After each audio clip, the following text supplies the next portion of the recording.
물결의 설렘 어둠바다 작은 데의 불빛 희미한데 이 풍랑 햇빛에서 방해하는 이 작은 내 사고 주님이야 나 들었네 두려웠도다 주 예수님 널 배워 계시도다 이 흉흉한 바다를 마지막으로 그 소망의 나라 이르리라 엉망이 예배를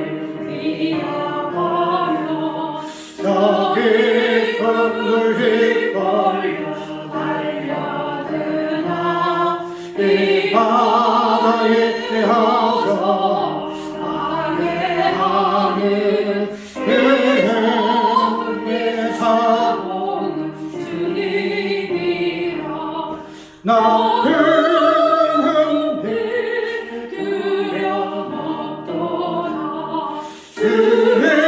예수님 널 배워 계시도다 이 흉흉한 바다를 마지막으로 그 소망의 나라 이르리라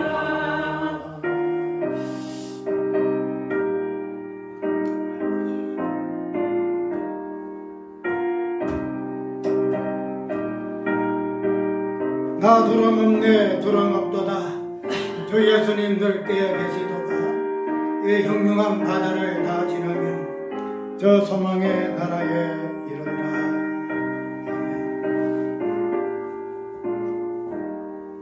큰 소리로 물결을 명하시며 이 바다는 고요히 잠자리라 저 동력이 환하는 밝아올 때 나주 함께 이 바다 건너가리 나주 함께 두려웠도다 주 예수님 널 배워 계시도다 이 흉흉한 바다를 다지나며 새 소망의 나라를 이루리라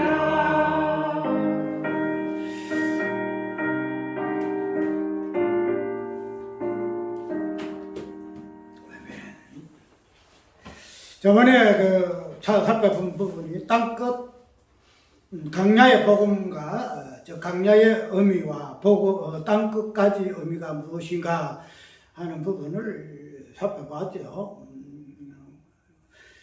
내가 이런 설교들을 통해서 이야기할 부분 뭐인가 하면은 우리가 이때까지 알고 있던 그 보편적인 개념들이 너무 그냥 간행으로 돼, 간행. 우리가 국가의 모든 그 규례들이 간행을 많이 하잖아요. 뭐 하고 나서는 이때까지 했던 간행인데 뭐가 돼서 이래야 하거든요. 그게 문제가 되어지고 있는 줄 알면서도 옛날부터 그렇게 내려왔으니 지금도 그렇게 하는 것이 그게 무슨 문제냐. 그런 부분에서 우리가 자주 인용하는 것이 전통이에요. 전통. 교회에는 전통이 있다. 전통.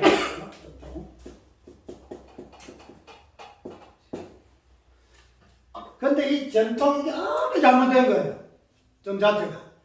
유대인들이 왜 그들이 수백 년 동안 그들의 간섭과 그들의 행 자체가 바뀌었는가 하면 전통이에요. 자기 때까지 옛날 조상 때부터 내려오던 그 전통이 있으니 당연히 우리가 그들의 후손일 것 같으면 전통을 이어받는 것이 당연하지 않느냐. 이 전통이에요. 그 특별히 이 전통의 개념 강한 것이 그예거든요. 그예. 그래서 그러한 전통에 의해서 그냥 그 의식이 지배함을 인해서 모든 것들이 이 부분을 가지고 해석을 해내고 이 부분을 가지고 설명을 좀 하고자 한다 이 말이죠. 저번에 이야기한 내외가 강야 복음과 땅끝의 의미를 하나로 묶었는가 하게 되기 되면 땅끝까지의 이 개념 그 자체가 구약 성경에서는 특별히 이스라엘 백성들이 강야 생활을 해가면서 마지막에 가나안 땅, 약속의 땅을 바라보는 그 어떤 시기적인 그 부분을 연결시킬 것 같으면은 가나안 땅이 우리가 알기로는 영적 부분은 천국이거든요. 천국 들어간다 보통 이야기하잖아요. 그러면 천국 들어가기까지가 지금 땅끝까지다 이 말이죠. 땅끝까지. 그렇기 때문에 그런 땅끝까지의 개념이 이스라엘 백성들의 그 사건 속에서는 어떤 개념으로 이야기되고 있는가 하는 부분에서 강야와 연결시켰다는 거예요. 그래서 강야에서 이스라엘 백성들이 강야의 복음을 받았다. 강야의 복음을 받았다. 그래서 그런 복음을 그들이 40년 동안에 가나안 땅의 요단강 앞에까지 그들이 행진하는 그 자체가 이스라엘 백성들에게서는 무엇이다? 강야 복음을 증거하는 선교의 기간이다. 그래서 이런 말을 내가 한 이유는 너무 선교의 개념이, 땅끝의 개념이 너무 이때까지 그냥 우리가 천편일률적으로 그냥 막 옛날에 그랬으니 이것도 그래 하라 하는 과연 그러한가 이런 의문점이 없이 그냥 그대로 받았다는 거야. 그대로. 근데 이 세상 교사는 자꾸 바뀌거든요. 과학도 발전해가지고 뭐 백짓도 하는데 우리 교회만큼은 성경만큼은 바뀌질 않아요. 바뀌면 이단입니다. 바뀌면 이단이고 바뀌면 다른 교훈이고 잘못되고 뭐 어떠고 자 이렇게 가니까 뭐 이단에 어떤 영향이 뭐 있어서 어쩔 수가 없지만은 그러나 이단이 내가 그래요. 뭐 무서워서 당장 못 담그겠느냐 이 말이야. 베레아 사람이 자체가 이기동이신가 김기동이신가 모르지만 그 사람이 뭐 닉네임으로 되어 있어가지고 아 베레아 하면은 이단이다. 그 우리가 인식이 너무 깊이 박혀가 있어. 그런데 아까 이야기대로 갈라디아서 있어요? 그 어디 고린도전서 어디에 있냐 거기? 사도행전에 있어 그게? 베레아라 이 사람이 사도행 18장인가 있을 건데 이 개념 자체가 굉장히 성경적이에요. 데살리가 사람들은 뭐 짐승 같고 베레아 사람들은 신사적이라서 왜 신사적이냐? 말씀 첫부터 했지 그냥 무조건 믿습니다 안 해요. 내가 믿습니다 잘 이야기 안 하잖아요. 믿습니다 이런 거 하면 믿습니다가 너무 남발되어 있어. 그렇기 때문에 그런 부분을 봐서 베레아 사람 자체를 아예 기피하는 그런 인식이 강하게 박혀 있어요. 그런데 베레아의 어떤 그 모습들은 굉장히 성경적이에요. 그렇게 해야만이 2단, 3단이 걸러낼 수 있거든요. 그런데 우리는 2단, 3단 때문에 베레아 자체, 개념 자체 싫어. 그냥 우리는 무조건 강단에 설부된 말씀에 그냥 무조건 아멘 믿사오니 해야 돼. 이런 것들이 너무 이때까지 내려, 한 100년 전에 내려왔다는 거야. 그게 이제 고착화되어져 가지고 이상하게 다른 성경을 이렇게 보게 되면은 이상하다. 꼭 색안경 끼고 본다는 거야. 나는 그게 싫어요. 왜냐하면 나의 소명이 그게요. 소명이. 나는 무슨 길을 높은 것이 낮은 높아지게 하는 이런 소명을 받은 사람이기 때문에 그런 부분을 팽탄케 하는 이런 어떤 부분에서 나는 어떤 부르심에 대한 소명을 이해하고 있기 때문에 나는 그냥 아이고 옛날에 그랬으니 그래 맞아 이렇게 하기 싫어요. 과연 그러한가? 과연 선교가 땅끝까지 의미에서 무슨 의미가 있는가? 성경에서 말하는 땅끝까지가 뭔가 이 부분을 나는 이야기를 하다 보니까 그런 부분에서 설교하고 그런 부분에서 이해했던 많은 사람들과 부딪힐 수밖에 없다는 내가 이 설교를 했던 그 선교했던 그 목사님에게 이 설교를 내가 보냈어요. 그 전에는 이 문자 저도 자주 봤어요. 뭐 그래서 할 때 좋은 이야기만 가지고 아까 내가 저번 이야기했듯이 소자 어린아이와 같이 되어져야 또 뭐 장애자가 되어져야 하는 이 부분에서 그걸 쭉 오길래 이때까지 너무 교통이 없다가 이렇게 다시 이제 끈이 연결돼 가지고 내가 그 말을 자꾸 묵상을 해가면서 내가 목사님 이 글을 내가 묵상을 하고 있습니다. 우리 이야기를 하니 그래서 계속 이제 내가 무사한다 함으로 해서 자꾸 보내요. 그래서 그 부분이 좋은데 내가 이제 땅끝까지의 이 부분을 설교한 부분을 내가 동영상 보냈어요. 그때까지부터 유튜브를 내 설교 몰랐는가 봐. 내가 보냈어요.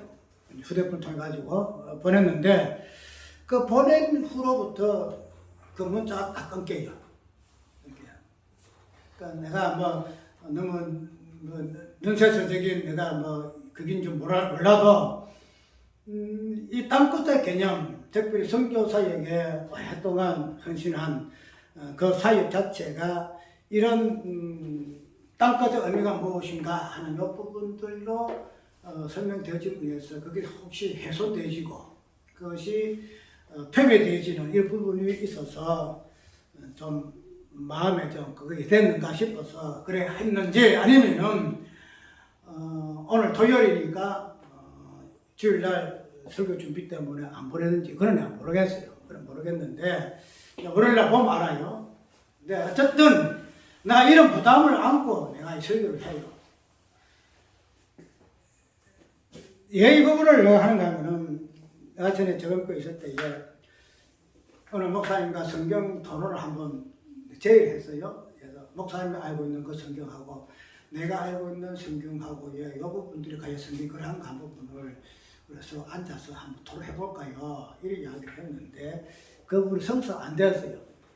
왜냐하면은 뭐 박사한테 뭐 목사가 이제 성경 토론하자 한다는 식으로 해서 그래가지고 내가 이제 졸업도 못하고 나왔거든요. 졸업 못했는데 그때 이 부분이 나는 지금 하고 싶어요. 왜냐하면은 이건 이제 영통상 들어가기 때문에 내가 그들이 보라는 거야.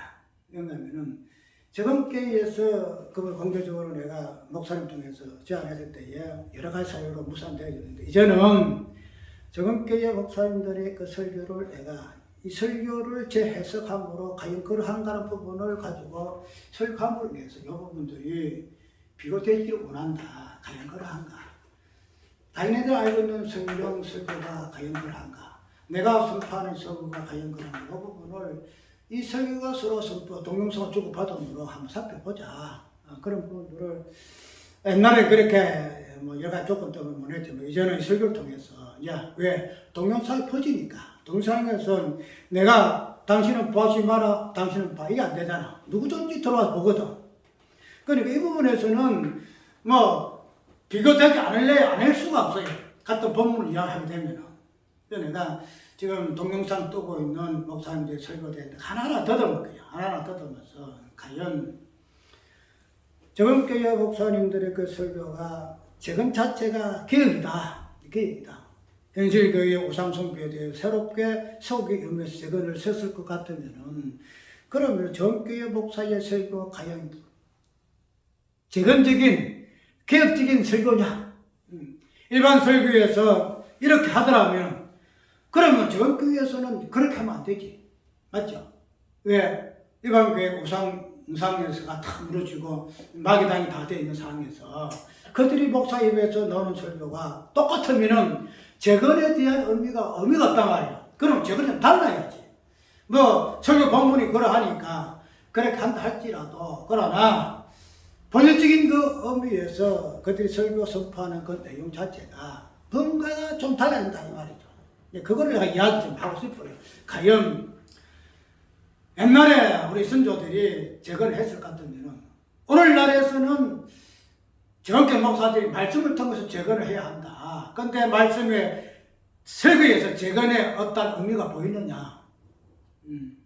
그게 없으면 무슨 재건이냐? 뭐 재건이냐? 이런 생각이야. 그래서 오늘 또 이 부분을 내가 이제 마지막으로 계시록 12장은 계시록의 내용에서 해석되어야 되거든요.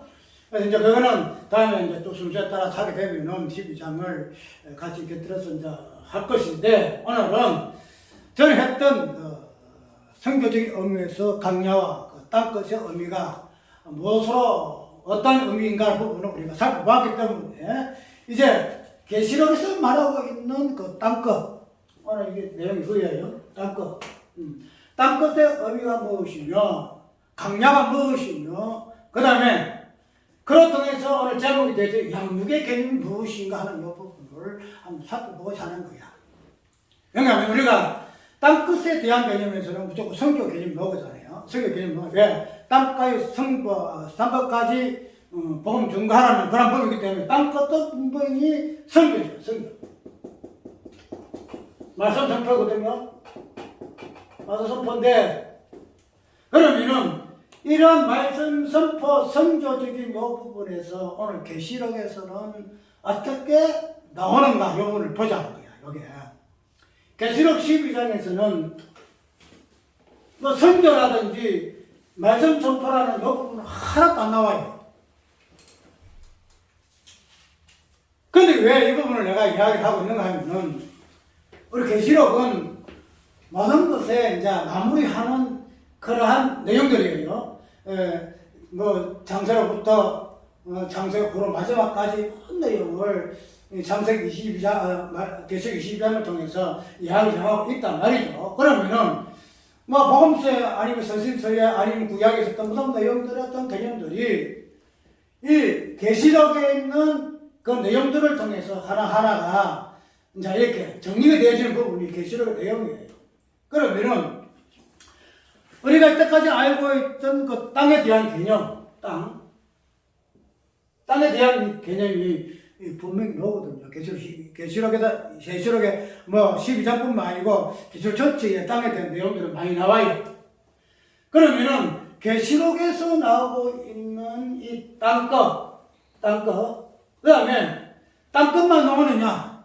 아니거든. 땅끝과 함께, 땅의 개념과 함께 마지막에 이 강야의 개념도 나와. 강야의 개념. 알겠네. 그러면은 우리가 이제 계시록 12장 뭐 전체에 다른 어떤 내용을 합의를 해가지고 이야기해서 연결해서 12장을 해석을 해야 되지만 이 부분은 다음에 넘어가더라도 오늘 12장에 나오는 표현되어 있는 땅끝이라든가 강야라든가 이 양육이라는 요 의미로 통해서 우리가 강야가 무엇이며 땅끝이 무엇인가 그 부분을 통해서 이때까지 알고 있는 성교 말씀 선포라는 요 개념을 벗어나서 12장에서 말씀하고 있는 땅끝과 강야에서 나오는 생소한 개념, 그 개념이 무엇으로 표현되어지고 있는가 하는 부분을 한번 살펴보면 이 부분이 오늘 제목에서는 양육이더라, 이렇게 이야기 좀 하고 있더라. 우리가 이 부분 한번 읽어봅시다. 땅끝까지 복음 전파의 의미는 복음의 말씀이 선포되어짐으로 말미암아서 만물이 양육되어짐에 있다. 남양도입니다. 또 복음 선포는 사람에게만 국한되는 것이 아니고 사람을 포함하여 무엇을 아우르고 있다? 모든 만물을 아우르고 있다. 이 부분들이 오늘 설교의 초점이죠. 그러면은 이때까지 땅끝까지 복음 전파의 의미는 우리는 무엇을 보았어요? 성경. 초점 성경이에요, 성경. 말씀 가서 전한다. 말씀 전한다. 이게 성경이에요. 그런데 오늘 계시록을 통해서 볼 수 있는 복음 전파, 즉 땅끝이라는 개념 속에서 볼 수밖에 없는 성교 개념에서 말씀 선포의 개념 속에서 새롭게 끄집낼 수 있는 개념이 뭔가 하면은 뭐한다? 단순히 말씀 선포로만 끝나는 성교 개념이 아니고 이로 말미암아 선포되어지는 말미암아서 만물이 뭐한다? 양육되어짐을 이야기를 좀 하고 있다. 이렇게 이야기를 좀 하고 있다는 거죠. 그렇게 되면은 이때까지 알고 있던 땅끝에 대한 성교 개념이 바로 무너진다는 거야. 단순히 그냥 땅끝은 뭐 성교의 개념 같이 동의되어 있기 때문에 뭐 선교라는 것은 말을 선포하는 것이 있다. 그렇게만 끝을 낼 수가 있으나, 그러나 오늘 본문에서 말씀하고 있는 강야의 개념 속에서 양육 개념이 나오고, 강야가 복음의 땅 것까지 개념과 연결되어 있을 것 같으면, 그런 것이 단순하게 말을 선포하는 선교 개념으로만 딱 수습되는 거 아니다 이 말이에요.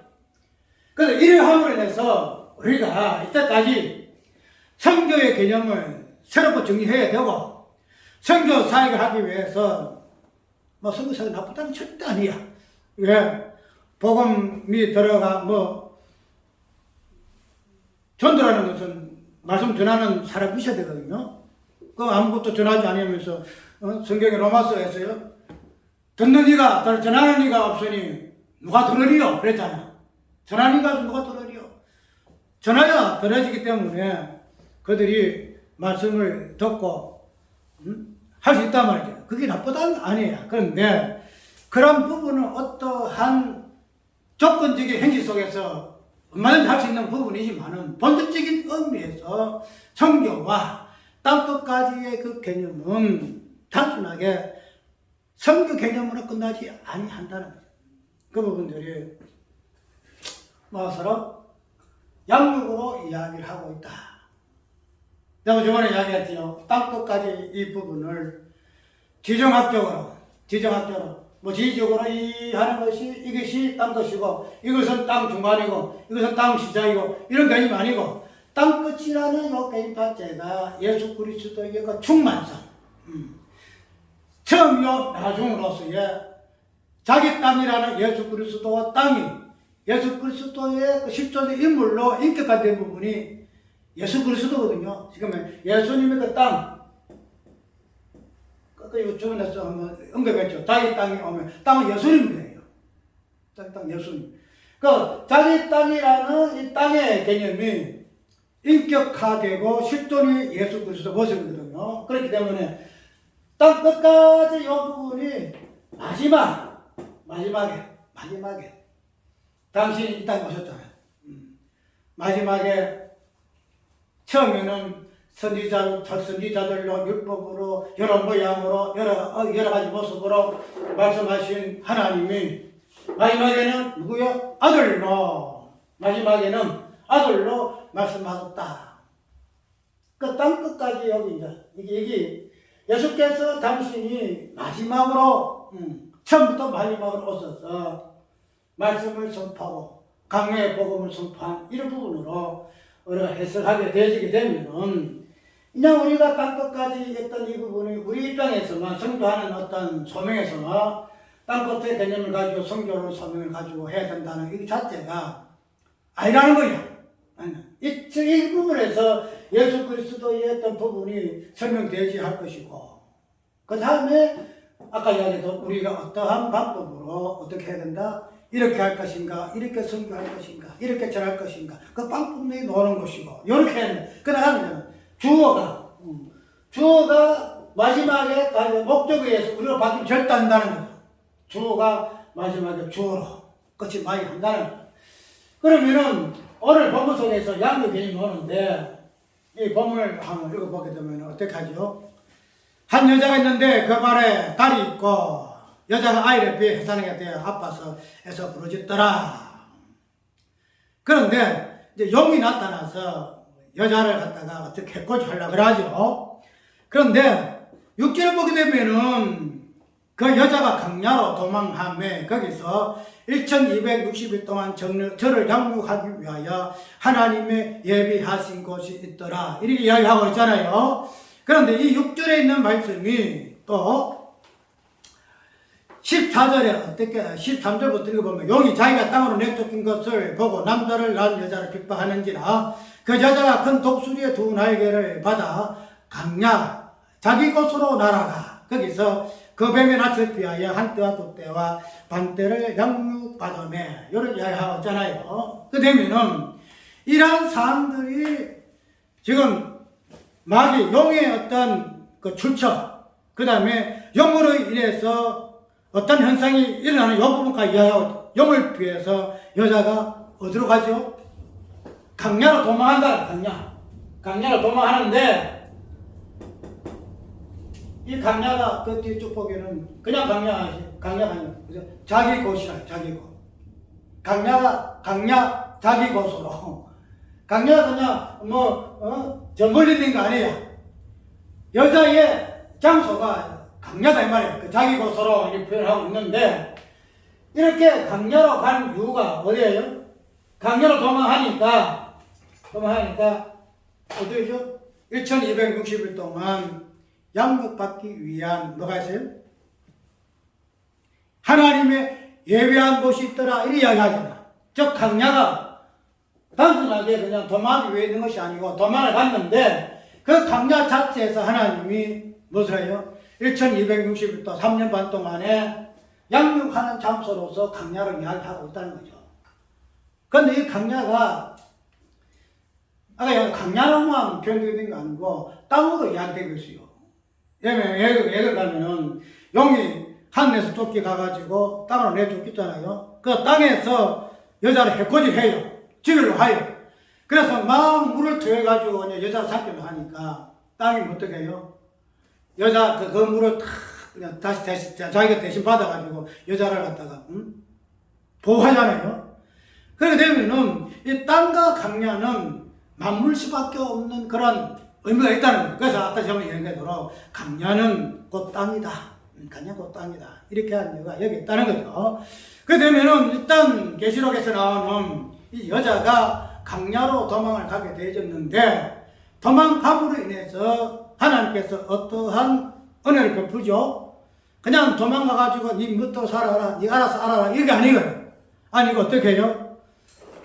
2260일 동안 양육하기 위하여 하나님께서 만들어놓은 곳이 있다고 이야기하고 있다는 거예요. 단순하게 어떤 장소가 아니고 그 강야 그 자체가 하나님께서 3년 반 동안 7년이라는 숫자적인 그 부분이 큰 의미는 없어요. 1260일이 무슨 숫자니 3년 반이 어떠니 그 숫자가 의미가 없다는 거죠. 그런데 어쨌든 그러한 의미를 부여하면서 하나님께서 여자를 양육시키는 장소로서 무엇을 택하셨다? 강야로 택하셨다는 거예요. 강야로. 강야는 우리가 이스라엘 백성들이 출애굽했을 때에 겪었던 여러 가지 험난한 그러한 여정이 강야에 있잖아요. 뱀의 위험도 있고 먹고 마시는 위험도 있고 그냥 내가 어떻게 살고 여러 가지 시험도 있는 것이고 강야 그 자체가 진짜 강야예요. 사람이 어떤 힘으로는 살 수가 없는 그러한 척박한 땅이 이 강야라다 이 말이죠. 그래서 많은 사람들이 이 강야 자체를 싫어해요. 그래서 어디 가기 좋아해요? 세례 요한이가 어디에서 복음 전했죠? 그 화려한 예루살렘 성에서 회개하라 한 거 아니에요. 어디에서? 강야에서. 염소 짐승의 토로도 있고 석정 마시면서 석정을 먹으면서. 강야는 결코 인간들이 좋아하는 곳이 아니다 말이죠. 그런데 하나님께서는 이 강야 이 척박한 땅을 어떻게 한대요? 영의 위협에서 영의 그 살해 위험에서 죽임에서 보호해주는 피난처 양육하는 그런 장소로서 강야를 택하셔서 그들에게 주셨다는 거예요. 그렇게 되면은 아까 이야기대로 우리가 강야 땅끝 이 복음 자체가 성교의 개념으로 이해할 것 같으면 우리가 이 땅끝까지 선교함으로 인해서 단순하게 그들에게 모르는 자들에게 위기한 조속들에게 복음을 모르는 자들에게 내가 복음을 전포한다 하는 선교적인 관점에서만 끝이 나는 거 아니다 말이죠. 우리는 선교가 되면 내가 선교해 이래 하잖아요. 내가 이때까지 가가지고 예멘에 가니까 아니면 네팔에 가니까 내가 선교했어. 그래서 내가 교회를 25교회를 세워서 이렇게 이야기를 하잖아요. 그런데 우리가 선교 개념을 내가 어떻게 하는 것의 부분에서 그냥 하나님께서 예수님께서 땅까지 증거하라 했기 때문에 내가 한다. 맞아요. 맞지만은 우리가 그것을 소명으로 삼고 사역할 때는 내가 네팔에 가가지고 내가 25그 교회를 세워서 선교해서 이런 부분으로서 선교의 사역에 의미를 두잖아요. 근데 우리가 이것을 뒤집어서 생각하게 되면은 단지 내가 그들 모든 자들에게 내가 복음을 전하는 자다, 복음 전도자, 선교자 입장에서 내 자신을 위하는 것이 아니고 하나님께서 이런 땅 끝까지 선교사적인 사역을 통해서 뭐 하신다? 나 양육하시는구나. 땅 끝까지의 개념사에서의 복음 전파의 사역은 남을 단순하게 모른다에 복음 선포하는 것으로 끝이지 아니냐고. 이거 자체를 하나님께서는 나를 어떻게 하시는 것으로 나를 사탄의 그 위협에서 원수의 그 해방에서 나를 지키시고 보호하시는 양육의 개념으로 말씀하시고 계신다는 거야. 양육 말씀으로. 근데 우리가 이 개념으로 이해하지 않잖아. 내가 가는 것은 내가 소명이 사명이 있어. 성경에서 하나님 나를 불러서서 나는 가야 돼. 양순이 내가 무엇을 하는 것으로 이해를 많이 하냐면, 하나님께서 땅과 전화를 했으니 가는 것이야. 거기에 틀려 사지만은, 그러나 그런 것들에 대한 의미를 내가 복음 전하는 것에 주잖아요. 그런데 이 자체를 하나님께서는 나를 어떻게 하신다? 사탄의 모든 강요에서 이어적인 부분에서 보호하시고 양육하시고 지키시는 그런 의미에서 땅 끝까지의 선교 소명을 주셨다는 거야. 선교 소명을. 그러니까 이 부분을 아까 얘기한 대로 주와 목적은 바뀌면 절대 안 돼요. 주의 부분에서 땅 끝까지 선교가 무엇을 의미하는가? 이 부분. 예수님의 사역 자체가 땅 끝까지 사역이었고, 이 부분이 예수께서 이 땅에서 33년 동안 사시면서 어떠신 하나님의 양육을 받으신 분이시고, 우리도 동일하더라. 그러면은 마지막으로 만물이 양육되어야 된다 이 이야기하고 있죠. 자, 복음 선포는 사람에게만 국한되는 것이 아니다 이런 거예요. 이야기할 때에 복음 전하는 것은 가가지고 짐승한테 복음 전하겠어? 말하게 하겠어? 아니면 사자한테 하겠어? 아프리카 가면 아프리카 사자도 많잖아. 짐승도 많잖아. 그럼 그 아프리카 미개 종교로 간다는 거야. 그래서 선포하게 되면은 일단은 사람을 중심으로 복음 전하잖아요. 그런데 그런 의미에서 복음 전도를 우리가 이해를 해서 내가 선교한다 했다는 거야. 그런데 오늘 본문을 이게 접하게 되면은 복음 선포는 사람에게로 꼭 파악되는 것이 아니다는 거야. 하나님은. 왜 그럴까요? 모든 만물을 아우르고 있다. 아우르고 있다. 이 부분에서 모든 만물이 양육되어진다. 당신 우리가 있다 하기에는 내가 모르는 사람들에게 복음 전하는 게 선교를 알고 있었는데, 이 선교의 본질적인 의미는 단순히 사람한테만 복음 전하고 선교하는 것이 아니다. 뭐냐? 만물을 아우르고 있다. 만물을. 내가 만물에게 복음 전한다는 게 만물에게. 왜 만물의 개념이 포함되는가 하면은, 왜 사람에게만 포함되지 아니한가 하면은, 자, 우리가 사람의 죄가 있을 때에 만물이 바뀌잖아. 만물이 뒤집박도 되잖아. 가시는 끊기가 나기도 하고, 별짓 다 하잖아. 그래서 지진이 일어나기도 하고, 쓰나미 일어나기도 하고, 이 자연이 그냥 혼동이고, 자연이 그냥 질서가 깨지잖아요. 그러면은 이 자연도 만물도 회복되어져야 돼. 회복. 뭘 통해서? 말씀의 선포를 통해서 회복되어져야 돼. 왜? 사람에게 의해서의 만물이 뒤집박도 되었으니 사람이 회복되어짐으로 말미암아 동일하게 어떻게 모든 만물도 회복되어진다. 이것을 만물의 양육으로 이야기한다는 거야. 만물의 양육으로. 그러니까 이 부분이 어디 이야기하고 있죠?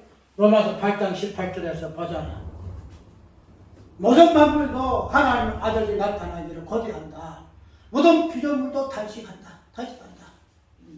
그래서 모든 만물, 땅끝까지 말씀이 선포되어짐으로 말미암아 사람뿐만 아니라 만물까지도 양육되어져서 쉽게 말해서 말씀을 통해서 양육되어짐으로야 결국은 어때?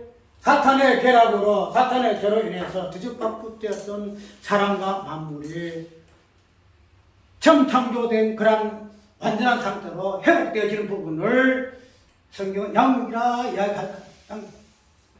그래서 우리가 단순하게 성경 개념을 그냥 복음 전포한다 이런 개념으로 봐서는 아니 되고, 하나님께서 강약 이 자체가 땅끝 개념인데, 이런 부분에서 우리를 이 땅에 살려하시고, 이런 부분이 하나님의 도우심 3년 반 동안 주께서 원수의 모든 대적에서 지키시고 보호하시고 양육하기 의미에서 우리에게 땅끝의 개념이 있고 강야의 개념이 있으므로 이런 부분들이 강야가 무엇이며 땅끝이 무엇이며, 그로 인해서 우리가 소명하고 있는 성부의 개념이 어떤 의미에서 이렇게 성경에서 이야기하고 있는 다른 부분들을 우리가 다시 한번 조명해 보아야 한다는 거야.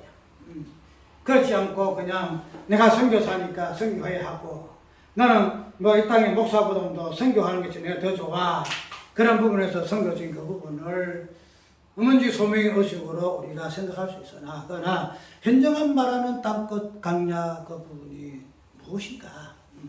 예수 그리스도께서 어떻게 이 땅에 자기 땅에 오셔서 땅끝까지의 실존적인 모습으로 당신이 선교 선포하셨는가 하는 이 부분, 그런 부분들로 말미암아 우리 인간도 모든 만물도 양육받아서 예수 그리스도의 그 장성한 몸으로까지 성장하게 되어지고 회복되어지고 새로운 세계로 정리되어지는 하는 부분들이 오늘 우리가 계시록에서 찾아볼 수 있는 강야에서 도망한 여인이 어떻게 주께서 그 강야에서 양육시키시고 시키시고 도우시는가 하는 부분으로 다시 한번 설명받는 부분 기억해서 앞으로 우리에게 어떠한 소명이 주어질지 몰라.